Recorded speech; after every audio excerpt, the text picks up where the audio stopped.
Minister, given the record high unemployment in South Africa, this department should be renamed the Department of Unemployment. You have dismally failed to influence the corporate and public sector to be labor absorbing.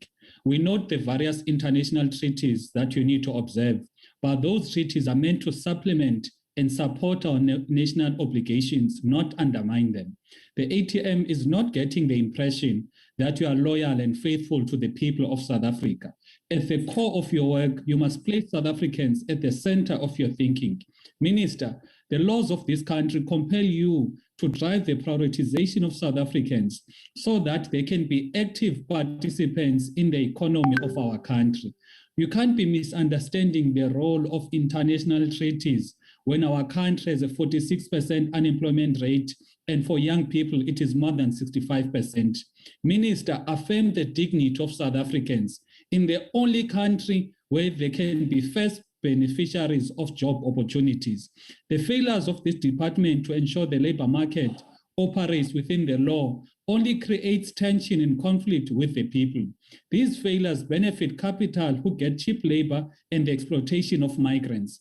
Capital pays undocumented migrants slave wages, pays them with food and alcohol, and there are other human rights abuses done by capital on undocumented migrants.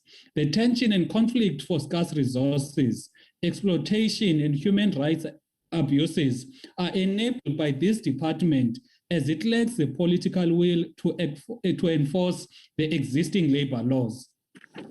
There was conflict in Robertson. Only then did the department appear to be doing something. There are many other areas where the conflict is likely to occur, yet the department is not being proactive. Finally, Minister, the ATM is advising you to urgently embark on professionalizing your inspectors to be sector fit and proper. Inspectors that work in the construction sector must know something about civil engineering. Your inspectors should be qualified to inspect if the electrical wiring in factories is up to scratch, to avoid the unnecessary burning of factories that results in job losses. If your department was serious about the laws under your leadership, Section 53.4 of the Employment Equity Act would have been promulgated so that there are consequences for companies that are not complying with the pertinent provisions of the Employment Equity Act.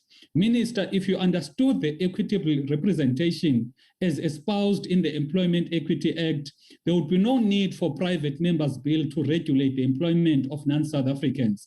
The Employment Equity Act, as it currently stands, is more than enough to deal with the challenge of equitable representation of South African workers. I thank you. Honorable